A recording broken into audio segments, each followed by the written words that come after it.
Bonsoir Stéphane, Bonsoir Pierre-Antoine. bienvenue pour un nouvel épisode de Regard Libre. Ce soir, on va faire une revue d'actu. On va changer, on va aborder plusieurs sujets pendant cette émission. Et donc, bon, toujours le sujet du Covid. Il y aura un premier sujet sur le confinement imminent, enfin non confirmé, mais qu'on sent arriver. Ensuite, sur l'arrêt du vaccin AstraZeneca en France. Ensuite, on va revenir sur un petit article sur Eugénie Bastier dans l'Opinion, où elle parle de libéralisme. Donc, Oui. ça sera l'occasion de voir ce qu'elle en dit et ce qu'on y répond. Et on finira sur les quotas de logements sociaux qui vont devenir pérennisés, enfin pérennes, pardon, vont devenir pérennes au-delà de Pérenne, 2025. oui. Ouais, ouais. Enfin, voilà, qui vont rester Institutionnel plutôt. Parce que institutionnalisés. pérenne, je ne suis pas Ouais, sûr, ouais, justement. ouais. Donc, on va OK. commencer. Ouais, très bien. On va commencer donc par le confinement imminent, donc non encore confirmé. Hier soir, il y avait Castex qui parlait, qui nous a parlé un peu peur de rien dire. Moi, je voulais justement J'allais décaler dire l'émission parce que Castex parle. Je ne savais même pas qu'il savait parler, si tu veux. Je suis surpris presque. j'ai vu une petite caricature qui disait la citation de Castex, c'est on vous tient au courant, on vous informera bientôt des mesures qui vont être prises. C'est un peu le thème récurrent. On vous parle pour vous réunir, pour vous dire qu'on Qu'il vous y aura une dira réunion. plus tard Ah ouais. qu'il n'y a rien à dire sur le fait que de toute façon, vous serez alors, confiné sans qu'on vous le demande votre avis. Voilà. Bon, OK, on le sait, Ouais. Donc ouais, effectivement. j'avais décalé justement cette émission parce que je me disais peut-être on va avoir un confinement, donc Tu autant croyais décaler. encore à une bonne surprise. Ouais. Et bon, donc hier soir rien de spécial, mais aujourd'hui donc on sent la pression qui monte et jeudi, donc demain, Castex et Véran vont faire une conférence de presse demain. Hmm. Et a priori, donc, de nouvelles restrictions en Île-de-France et dans le Hauts-de-France annoncées jeudi. Donc ça, c'est... Voilà, maintenant on nous réunit, on nous annonce voilà. à l'avance pour qu'on puisse se préparer au choc psychologique qu'on va avoir du fait d'être confiné. Donc des Et mesures supplémentaires prises dans les territoires les plus c'est touchés beau. entreront en vigueur dès ce week-end. Donc on ne sait pas encore, il faut monter le suspense, mais Ouais, c'est Hitchcock. voilà. Voilà, c'est magnifique. Voilà. Qu'est-ce que tu veux que je dise devant autant de conneries là? Nous sommes hier, ça faisait un an, si je ne me Ouais, trompe un pas, an, ouais. que nous avons fêté, si je puis dire, le quoi qu'il en coûte et autres conneries. Euh, un an après, la situation économique est catastrophique. Un an après, on est toujours en train de se poser la question de je confine ou pas. Un an après, il y a des chiffres qui circulent qu'on pourrait éventuellement évoquer ou préférences qui montrent que il n'y a pas de surcroît de mortalité en 2020. Ouais. Donc, en gros, même s'il y a eu des morts que je ne nie pas, et encore, on pourrait gratter, ils n'ont rien de particulier ou d'exceptionnel par rapport à d'autres années. Euh, donc, il n'y a rien, absolument rien de rationnel qui justifie le confinement en général, les masques, toutes les mesures. Et on en est encore à tenter de nous enfermer. Et bien sûr, il y a personne qui dit grand-chose. On est quelques-uns à râler, mais pas tant que ça.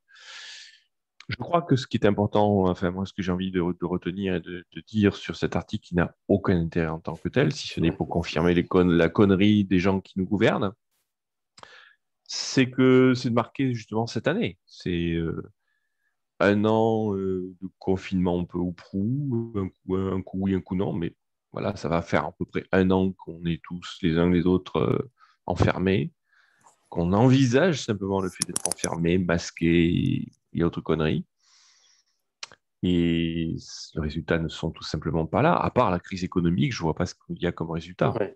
Surtout que oui, oui, je t'en avais pas parlé, mais c'est vrai que j'y ai pensé. Le critère qui a été utilisé pour justifier les confinements, c'était le fait de dire il faut éviter de saturer les hôpitaux, il faut Oui, sauvegarder bien notre système sûr, de santé. Et bien sûr. aujourd'hui, le Canard enchaîné a publié un article qui nous apprend que entre 2020 et 2021, le nombre de lits en Île-de-France de réanimation sont passés de 2500 à 1700. Ah, c'est magnifique. Donc, il y a eu Oh, une merci le canard diminution enchaîné. du nombre de lits, de places de réanimation en un an, alors qu'on est en guerre et ce genre de choses. Donc, ça, je viens juste de... Oui, c'est excellent, je te remercie. Ah oui, oui, oui, oui, c'est précieux ça. Donc en plus, effectivement, l'argument fallacieux qui est faux, il est tellement faux qu'effectivement, je l'ai complètement omis et autant pour moi, tu as totalement raison, je te remercie.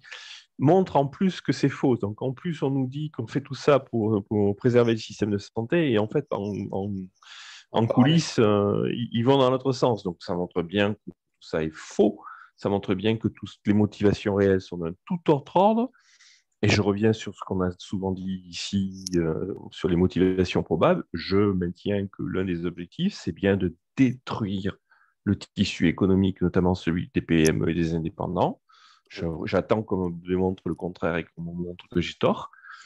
Ce qui est sûr, merci, c'est que c'est clairement pas pour préserver le système de santé, c'est pas pour éviter que les vieux crèvent, au contraire. Donc on est dans le mensonge le plus total et dans la rupture du peu de liberté qu'on pouvait déjà avoir avant. Ouais. Euh, Qu'est-ce qu'on attend pour aller de manière un peu plus forte? Combien serons-nous demain à râler? Ouais. Y aura-t-il que toi et moi? Oh non, il y aura mon épouse aussi, je crois. Ah, elle est bienvenue, j'en serais ravi. Mais bon, Ouais. Non, là, mais c'est vrai qu'on est peu et beaucoup de gens voilà, se disent, bon, bah, j'essaie même pas de comprendre, je veux garder ma santé mentale et je fais ce qu'on me dit.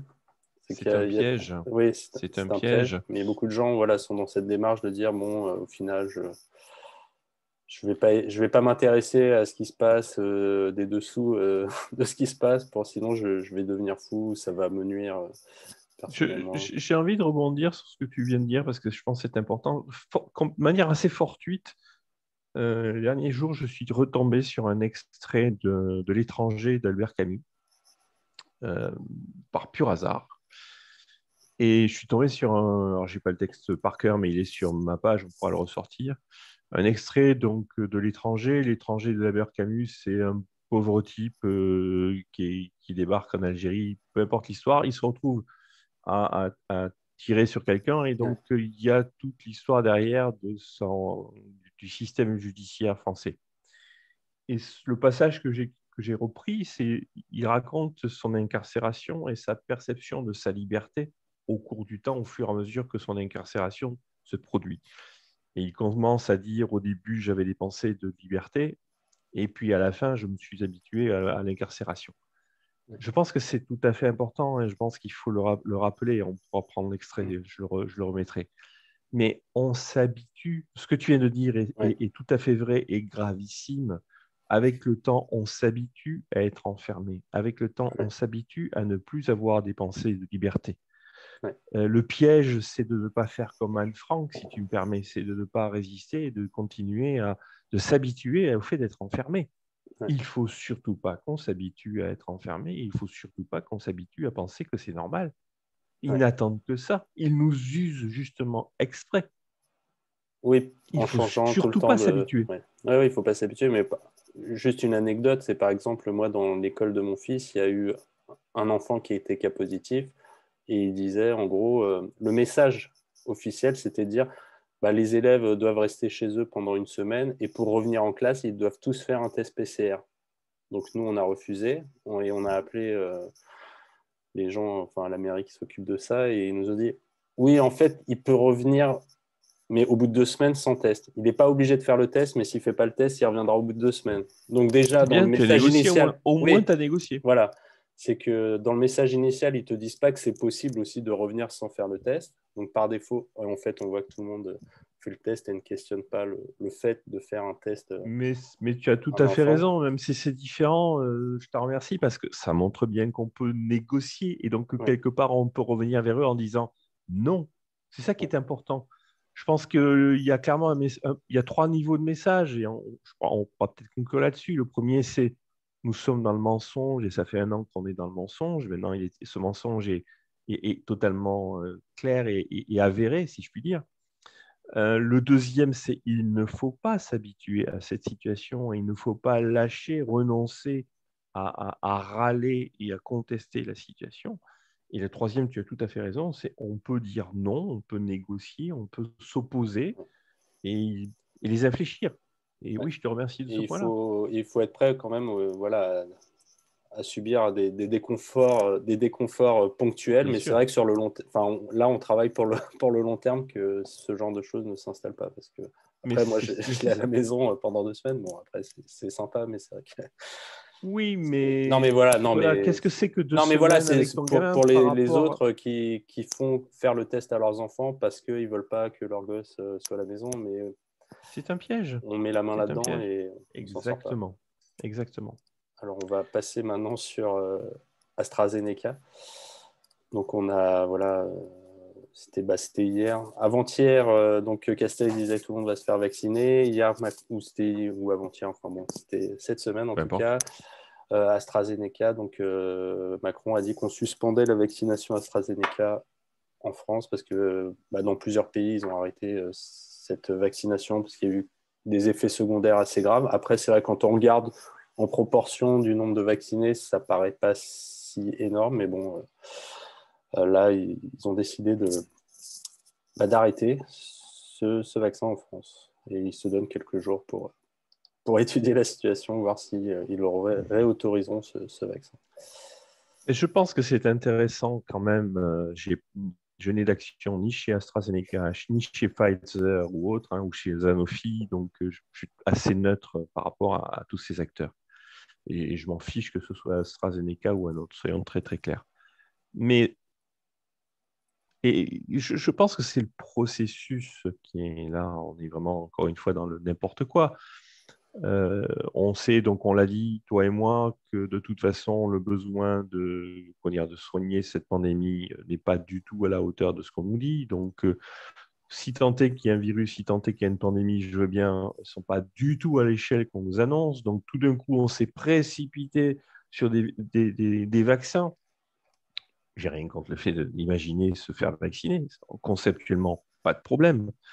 Mais d'ordinaire, on nous a expliqué depuis des décennies que toutes ces choses-là devaient suivre des processus longs, qui d'ailleurs posent problème, hein, mais néanmoins, on vient nous expliquer qu'il faut passer par des phases de test et ceci et cela. OK. Et là, Ce sous qui prétexte paraît que, normal, ouais, enfin ce qui paraît oui, logique, quoi.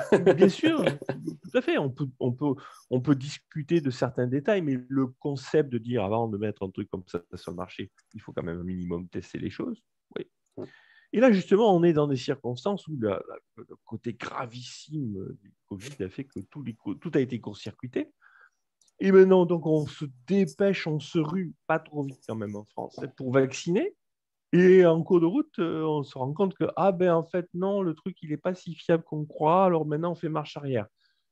On peut que ça, Pfizer, ça soit pareil bientôt. Enfin, on est dans l'amateurisme le plus total. Enfin, je veux dire, il y a des normes ou des processus sanitaires, oui ou non. Ils sont valables, oui ou non. S'ils sont valables, Un peu pourquoi on comme ne la les suit justice, pas? quoi. Mais C'est en c'est ça, fonction c'est du exactement, besoin, c'est quoi. soit un mais voilà, mais il n'y a pas de truc, on est dans un truc qui se veut scientifique. Soit le truc fonctionne et il a été prouvé et dans ce cas-là, on l'applique, je veux bien, encore. Soit c'est pas le cas et mais on fait de la politique, encore une fois, sur la santé. Voilà ce que ça donne.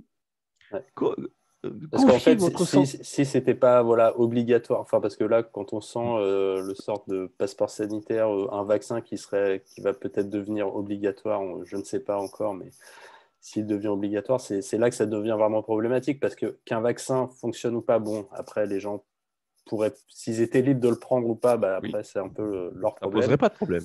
C'est leur En tout cas, beaucoup problème, moins. enfin beaucoup moins. Et voilà, Oui. justement, les gens qui le sentent pas attendraient de voir si ça fonctionne et s'il n'y a pas trop d'effets indésirables.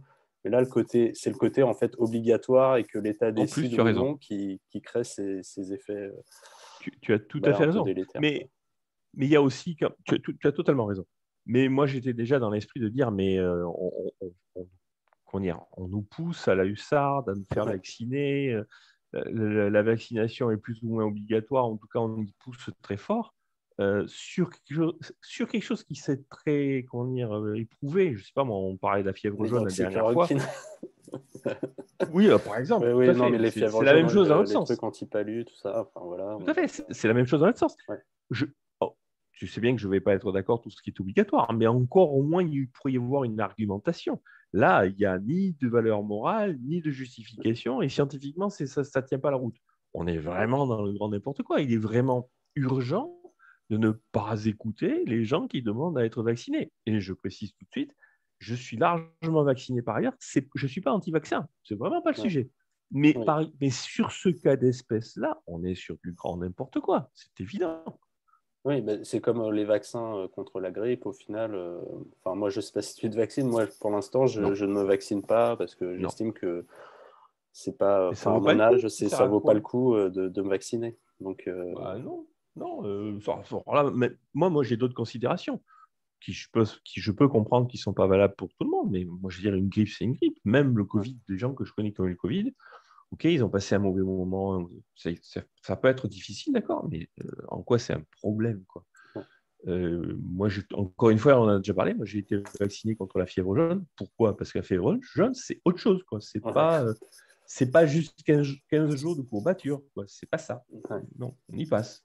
Après, ça, en fait, rétrospectivement, enfin, le cas du Covid me fait m'interroger sur l'obligation des autres vaccins, en fait, parce Mais il y tu a as raison. certains vaccins en fait qui sont obligatoires. Et en fait, avant, je m'étais jamais vraiment Tu as posé raison. la question parce que c'est vrai que c'est des maladies qui sont assez graves. Donc, en fait, c'est obligatoire, mais Oui, oui, oui, ça te mais tu as paraît raison. tellement La évident question. de te faire vacciner que tu vas le faire. Mais là, dans le cas de Covid, on se dit, bon, ça devient Oui, obligatoire pour un truc assez oui. mineur. Et Mais en fait, j'ai jamais challengé le fait qu'on soit tu as obligé de raison. se faire vacciner contre, je sais plus, Tu as enfin, raison. La tétanos. question. Tu as raison au sens que j'ai pas d'avis médical, mais la bonne question à se poser, c'est on a un indice d'un cas de vaccination qui est définitivement politique et non justifié, on en parle. Une vaccination qui est obligatoire, potentiellement, est une vaccination suspecte. C'est ça le raisonnement. Une vaccination qui est efficace n'a pas besoin d'être obligatoire. Elle a besoin d'être connue, elle a besoin d'être promue, parce que sinon les gens ne le sauront pas et ne demanderont pas à la voir, Ouais. ça bien sûr, mais elle n'a effectivement pas besoin d'être obligatoire. Alors je suis sûr qu'il y a plein de gens qui vont dire ah oui, mais si c'est pas obligatoire, les gens ne vont pas se vacciner. Si on ne vaccine pas, ça ne fonctionne pas. C'est pas vrai. Le principe de la vaccination, c'est que quand on se vaccine soi-même, on en profite soi-même et de ce fait, les autres en profitent. Il n'y a pas besoin que ce soit obligatoire. Non, Ouais. ça ne marche pas comme ça. Donc oui, je n'irai pas plus loin parce que je pense que le sujet, c'est pas Ouais. c'est la vaccination en général, mais tu as raison, ça rend effectivement l'obligation de vaccination suspecte. Et je pense que c'est une bonne chose de se poser la question. Ok, donc on finit sur les vaccins. Maintenant, on va enchaîner sur Eugénie Bastier. Mhm. On passe un peu du coq à l'âne, même si c'est un article sur la liberté. Donc On va on est dire qu'elle toujours est dans le ni thème. coq ni âne. On va quand même, hein, on va essayer. En tout cas, pas coq, en tout cas. Donc, c'est un article paru dans l'Opinion indépendante. Donc, ce n'est pas l'opinion, c'est l'Opinion indépendante. Je ne connaissais D'accord. pas, mais j'ai vu ça. Donc, c'est la liberté méritera d'être défendue dans les années qui viennent. Donc, bon, il y a tout un article sur le milieu Le titre intellectuel. déjà mérite qu'on s'y arrête, excuse-moi, parce que quand j'ai vu le titre, ça m'a fait réagir. Pourquoi ce futur? Pourquoi Ouais, ne pourquoi le mérite, futur? pourquoi le futur? Pourquoi ne le mérite-t-elle pas d'ores et déjà? Ouais. Donc, oui, ouais, bonne question. Bon, l'article parle un peu voilà, du milieu des idées en France depuis plusieurs années. Et donc, Oui. le dernier paragraphe sur le libéralisme, bon, sur lequel on va s'attarder. Donc, le libéralisme politique et économique représente entre 30 et 40% du corps électoral. Donc, je ne sais pas d'où ils sortent ce chiffre, mais Oui, j'aimerais que ce soit vrai, mais je ne sais pas d'où ça vient. mais il n'a pas de véritable figure intellectuelle pour le porter, contrairement aux années 70 et 80 avec Raymond Aron et Jean-François Revel. Comment expliquez-vous ce paradoxe? Donc, elle nous dit, je ne sais pas si tu veux réagir sur la question Oui, déjà. parce que le mot paradoxe m'interpelle, si tu veux. Je pense comprendre ce qu'ils veulent dire, mais je tiens à réagir parce que pour moi, ce n'est pas un paradoxe. S'il y a encore, en supposé que leurs chiffres soient corrects, hein, s'il y a encore 30 à 40% de gens, tu notes que je dis encore, hein, Ouais, de gens qui sont libéraux ou qui se revendiquent d'une pensée libérale, malgré donc l'absence intellectuelle, c'est leur thèse, moi, je pense que ce n'est pas un paradoxe parce qu'il est naturel et normal d'être libéral. Il n'y a pas besoin d'être intellectuel. Bien sûr, s'il y avait des intellectuels, ça, certainement, comment dire, ça entretiendrait la pensée et on serait certainement, pardon, on ne serait pas là où on en est, certes. Mais je veux sortir de cette idée de dire la liberté, elle est portée par les intellectuels. Non, non, non, non, non, elle est portée par les gens normaux. D'accord. Donc elle répond, le libéralisme intellectuel a été la nouvelle doxa des années 1980 et 90, et aujourd'hui il y a beaucoup d'experts libéraux, mais peu d'intellectuels. Oui, oui, c'est vrai. Mais je pense que ça rejoint ce que je viens de dire dans l'autre sens, si tu veux. C'est que malheureusement, on sort aussi de plusieurs décennies de progrès du gauchisme.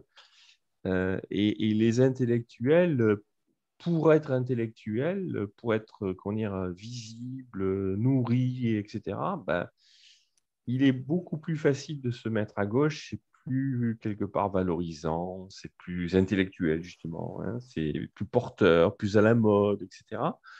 Donc, je caricature sans doute et je suis prêt comme je dis souvent, je suis prêt à me tromper, mais je pense que la tendance, c'est que ça fait beaucoup mieux d'être de gauche que d'être de droite ou d'être libéral. Et donc, il y a probablement une propension des intellectuels à être de gauche. Il y a Euh, Hayek qui expliquait que c'était en fait parce que les intellectuels, le seul moyen qu'ils avaient pour se faire payer, c'était de se faire Absolument. payer par l'État et donc d'être anti-libéraux. Donc Oui, il a ils ne raison. pouvaient pas Il se a permettre raison. de critiquer l'État parce que c'était en fait eux, c'était l'État qui les faisait vivre. Il a totalement raison. Je ne suis pas sûr que ce soit que Hayek qui ait dit ça, hein. Je pense Non, il qu'il n'y y a a un pas que lui, article, il y a mais Mises qui a écrit ça aussi, ouais. hein, s'il me semble bien. Mais Mais oui, Hayek, mais la thèse est tout à fait vraie, c'est repris par pas mal d'auteurs libéraux. Oui, bien sûr, les intellectuels ne produisent rien, en fait. Et donc, ils ont besoin de vivre de quelque chose. Ce quelque chose, bah, c'est pas les industries qui vont les nourrir. Donc, c'est forcément l'État, pour schématiser, directement ou indirectement. Donc, oui, les intellectuels ont plutôt tendance, dans les faits, à être de gauche, malheureusement. alors après, quand elle dit la nouvelle doxa des années 80-90, enfin moi, tu dis que tu es d'accord, mais je vois pas. Enfin, Bon, je sais j'ai pas, pas je suis trop. pas, non, j'ai pas dit que j'étais forcément d'accord avec dessus, mais les années 80 ont, comment dire, dans l'histoire, ont certainement été, dans l'histoire récente, une période plus libérale que D'accord. récemment. Voilà. Ok. Donc ils sont plus dans l'exposition de réformes et dans la critique de l'État que dans la théorisation de la pensée libérale.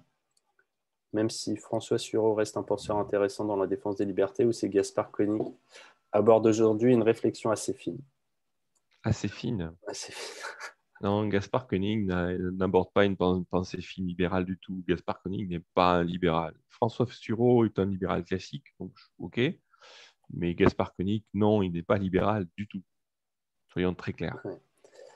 Ensuite, le libéralisme a subi un crash idéologique, notamment avec la crise sanitaire qui a entraîné un retour de l'État et des frontières ainsi qu'une critique de la mondialisation. Mais non, ça on dirait, Ouais, on croirait entendre Polonie là. ouais, exact, c'est ce que j'allais dire, je pense. Ça m'a fait penser tout de suite à Natacha Polony. C'est tout le contraire, là. Elle nous fait du Polonie. Non, là, elle parle d'un libéralisme qui serait le libéralisme, le néolibéralisme, le libéralisme américain. Il est évident que le libéralisme n'a rien à voir avec la crise que nous connaissons. Nous sommes libéraux et nous nous opposons à ce qui se passe. Non, non, là, elle fait un contresens. Elle parle d'un libéralisme d'État. Donc, Ouais. ça montre bien, encore une fois, qu'on est sur cet amalgame Parfois, je poloniste, me si je demande puis s'il dire. ne faudrait pas qu'on change de mot parce que c'est vrai que à chaque fois que j'entends parler de libéralisme, c'est en fait toujours du néolibéralisme, enfin le fait que c'est l'État Ben, qui... ouais, est-ce et- qu'il faut lâcher le terrain? Alors, on peut Non, faire non, je appeler sais. libertarien, hein. Moi, je veux bien m'appeler libertarien. Mais il y en a beaucoup dans notre milieu qui te Mais c'est un diront peu comme le terme anarchiste, tu vois. Anarchie, en oui, je fait, ça a comprends. tellement été préempté par les Oui, mais il faut communistes que... résister. Et Oui, si on ne résiste pas, ouais, je pense qu'il faut clarifier le propos. Permets-moi, je ouais. comprends, mais abandonner les mots, c'est abandonner. Je suis libertarien, donc je suis sûr qu'il y a plein de gens qui vont rire de ce que je vais dire, mais pourtant, c'est que moi, c'est bien comme ça que je le vois. Je me présente comme libertarien pour deux raisons. Parce qu'effectivement, il y a ce problème de vocabulaire, mais aussi parce que le libéralisme classique, comme on le comprend en général, est un libéralisme minarchiste. Je me présente comme libertarien parce que je suis un libéral qui est anarchiste, qui je vais au-delà du libéral classique. Donc pour moi, c'est différent. Mais sinon, je me considère comme étant un libéral et je n'ai pas du tout l'intention de lâcher le mot libéralisme aux gens de gauche. Il faut absolument pas. Il faut clarifier le propos, c'est tout. Parce que sinon, demain, on se dit libertarien et encore, il faudra encore inventer un truc après. Il n'y a pas de fin à ce genre de logique. Donc, il faut qu'on tienne. Et sinon, on lâchera toujours quelque chose. Donc, elle dit que le libéralisme a besoin de se réinventer. Les libéraux ont d'ailleurs une carte à jouer avec le recul inédit des libertés que nous connaissons suite à la pandémie et au mouvement woke. Ben, on retombe sur ce truc-là. C'est non, on n'a pas besoin de se réinventer. On a juste besoin de revenir aux définitions de base. Tu vois, c'est ma chérie, c'est toi qui n'as pas compris ce que c'est.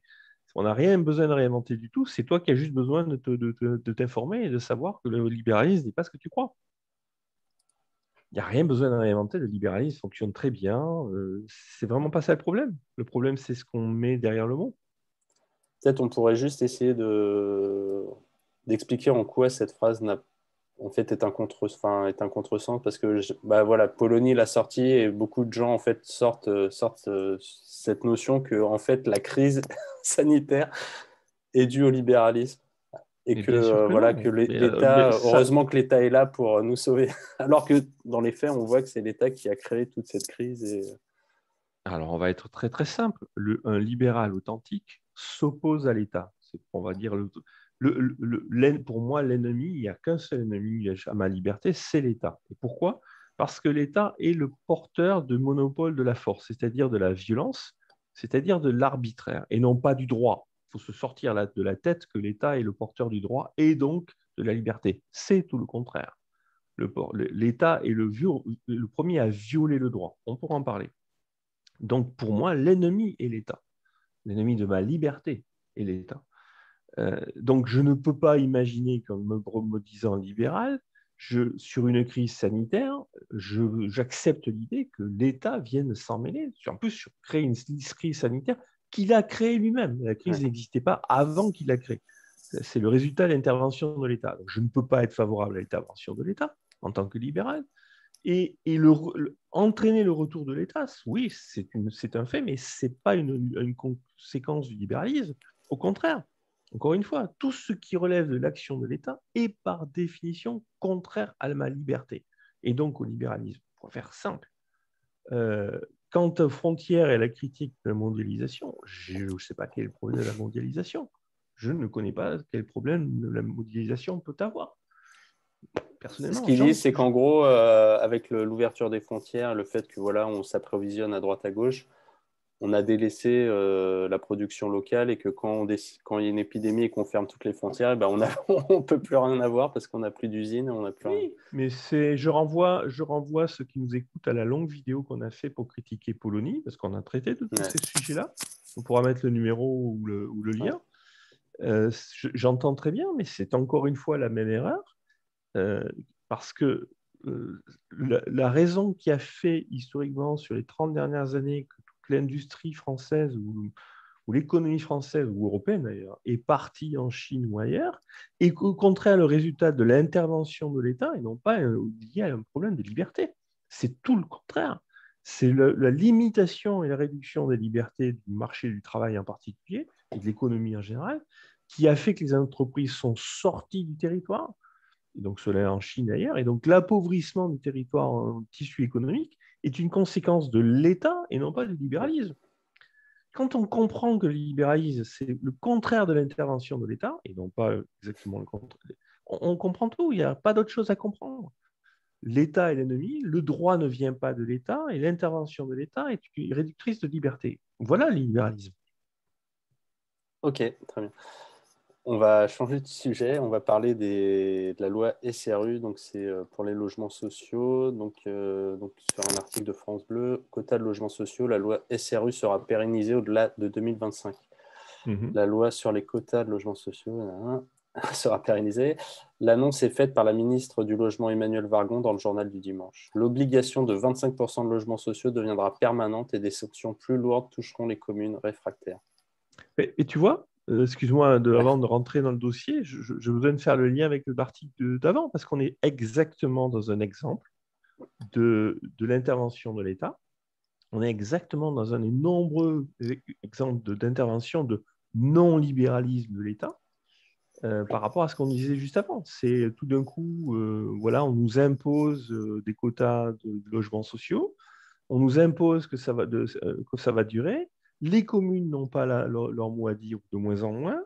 Ouais. C'est exactement le contraire de toute forme de libéralisme. Le libéralisme, et on va rentrer, c'est ficher la paix aux communes. Et déjà, pourquoi faudrait-il qu'il y ait un quota quelconque de logements sociaux? Pourquoi faudrait-il qu'il y ait des logements sociaux d'ailleurs? Pourquoi? Ouais. S'il y a des besoins de logement, les gens se trouveront tout seuls un logement et les propriétaires loueront leur bien. Il n'y a pas de problème. Ouais, Donc, déjà, cette besoin question, elle est taboue, quoi. Cette question de dire, mais pourquoi faut-il des logements sociaux? Il n'y a pas besoin de la logements légitimité de sociaux. ça? Ça ne sert à rien. Au contraire, plus on va faire de logements sociaux, plus il y aura besoin de logements sociaux. Parce que plus on créera de logements sociaux, moins les propriétaires auront envie de louer à des gens normaux. Et donc, il y aura encore moins d'offres possibles pour les revenus modestes, qui sont censés être Oui, c'est l'argument. que ça renchérit. En plus, créer des logements sociaux, ça renchérit de l'autre côté le prix du privé parce qu'on crée une pénurie. Tu crées une double pénurie. Tu crées des logements sociaux, donc tu changes l'offre, donc tu dissuades le propriétaire normal de se lancer dans ce truc-là. Tu fabriques les logements, donc tu fais une dépense. Quand tu fais une dépense, forcément, tu montes le niveau de dette, d'endettement, etc. Tu donnes encore moins les moyens aux propriétaires d'investir pour faire des logements. Donc, il y a un deuxième effet qui se coule. Et ensuite, en plus, on va les imposer. Donc, on va les mettre des endroits où les gens n'en veulent pas. Donc, en plus, on va créer des logements où on ne veut pas qu'il y en ait. Donc, encore plus dissuasif pour les propriétaires. Et après, on s'étonne qu'il y en ait toujours besoin et on s'étonne que les chiffres ne soient jamais atteints. Mais c'est parce qu'on suppose aussi que la logique des logements sociaux, ça supposerait qu'il y aurait une sorte de droit à vivre à un endroit. Tu vois, le fait de dire moi, il je faut veux des bien qu'on ait logements. tous les droits du monde. Oui, mais qui des logements paye? sociaux à Paris ou ailleurs, mais On il aurait n'y le a pas un droit à vivre droit. à Paris, Moi, dans je un lisais, endroit par où... exemple, des argumentaires que je lis dans le journal de ma commune où le Parti Ouais. socialiste justifie les logements sociaux. Il parle de gens qui ont vécu toute leur vie là, mais maintenant, comme les loyers sont trop chers, et ben, ils vont Ils être n'ont plus les obligés. moyens. Ils n'ont plus les moyens et donc ils vont devoir Donc, il faut que partir. nous, on paye pour qu'on fabrique Et c'est pour ça, ces gens-là. Mais c'est vraiment le grand n'importe quoi. c'est ça l'argumentaire.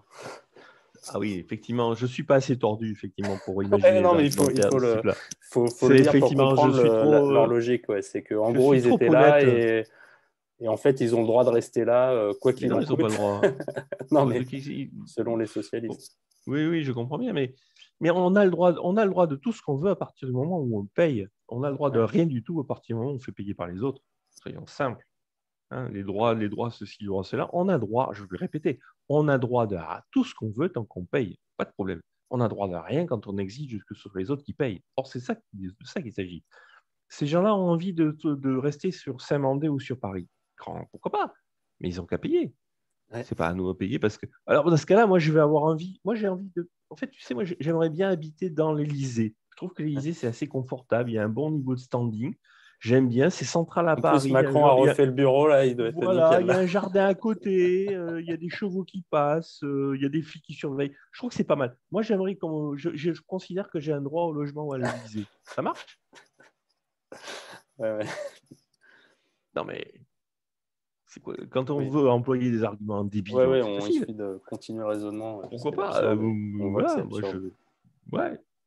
Il y a Versailles aussi qui est pas mal. Il y a plein d'endroits comme ça où je pense que j'ai le droit d'habiter à l'Élysée. Voilà. Allez, je propose ça comme truc. On voit bien combien c'est ridicule. Ouais. On voit bien combien c'est ridicule. Non, mais je suis d'accord. Et en plus, c'est vrai qu'il y a plein de logements, d'endroits qui sont beaucoup moins chers. Et donc, en fait, si les gens avaient vraiment besoin de se loger, bah, ils iraient Mais bien sûr. d'autres endroits. Mais il faut bien se dire que si les communes n'en veulent pas, je ne glorifie pas les maires, ils ont leur travers eux aussi. Mais si les communes n'en veulent pas, c'est que il y a un certain nombre de raisons. C'est que c'est pas beau, c'est que ça coûte cher, c'est que ça fiscalise, c'est que ça amène des populations dont on ne veut pas, c'est qu'on avait d'autres projets à la place, c'est qu'on voulait mettre l'argent de la fiscalité sur autre chose. Il y a tout un tas de raisons qui font que les maires, à un moment donné, ont décidé qu'il n'y en avait pas.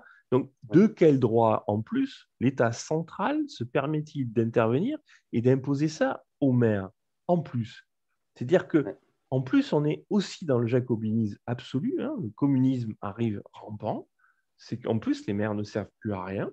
Ah ouais. Et c'est Justement, l'État ouais, qui j'ai vu décide. à Saint-Maur-des-Fossés, sur le Val-de-Marne, voilà, les préfets ont enlevé le droit des maires Ben de voilà. faire des permis de construire et c'est en gros le préfet qui Ben va voilà. décider à la place. Je savais que la démocratie était le communisme rampant. Là, on en a la preuve Ah ouais. parfaite, puisque non seulement il n'y a plus de propriété privée, mais en plus, même les représentants locaux, qui sont censés être la démocratie locale, n'ont plus d'aucun pouvoir. Excuse-moi, on est bien dans la démarche où progressivement, lentement, on le dit souvent, la démocratie, qui est jacobine, ne fait que mener le communisme. Il n'y a pas d'autre mot, il faut dire les choses. On est bien dans ce cas-là. Exactement. Et ce truc SRU, c'est exactement la même chose. Ah oui, ça c'est. J'ai décidé, on a décidé que. Vous avez décidé de quoi? Ouais, parce qu'ils disent 25%, mais pourquoi c'est pas 100%? Pourquoi tout le monde n'est pas en logement social? Tout à fait, c'est ce qui Au nom de arrivera à un moment l'égalité, donné. moi aussi, je veux un logement social. Tu sais, il arrivera peu Oui, à il peu, arrivera tout un d'un jour, ouais, coup. ça s'appelle un goulag. On te dira, attends, toi, tu habites dans un immeuble. Ah, l'immeuble, il est pas mal, on va le réquisitionner. Ouais. On va le réquisitionner, ça sera un immeuble de logements sociaux. Et puis voilà. Et qu'est-ce que tu vas dire? Ouais. Voilà. C'est ça qui va arriver. Ouais. Ils n'auront pas besoin de construire. Là, on construit des logements sociaux parce qu'après, il y a des magouilles avec le BTP, Ouais. ça fait du business, il y a des emplois, bon, il y a des magouilles. Mais à un moment donné, non, on va réquisitionner, puis c'est tout. Ouais. C'est du même niveau. Voilà, très bien, je crois qu'on a fait un peu le tour du sujet et des sujets pour aujourd'hui. Donc, je ne sais pas si tu avais un mot de conclusion à rajouter. Ouais, je pense que j'ai bien envie de conclure que malgré tout sur l'article Ouais. de Bastier, c'est voilà, le libéralisme, c'est tout le contraire. On voit bien que l'intervention de l'État, ça nuit à la liberté. Le libéralisme, c'est tout le contraire. Dès qu'il y a intervention de l'État, ce n'est plus le libéralisme. Ouais. C'est Ok, très très bien. simple. C'est très simple, on est d'accord. Ah, merci Stéphane. Mais je Merci. t'en prie.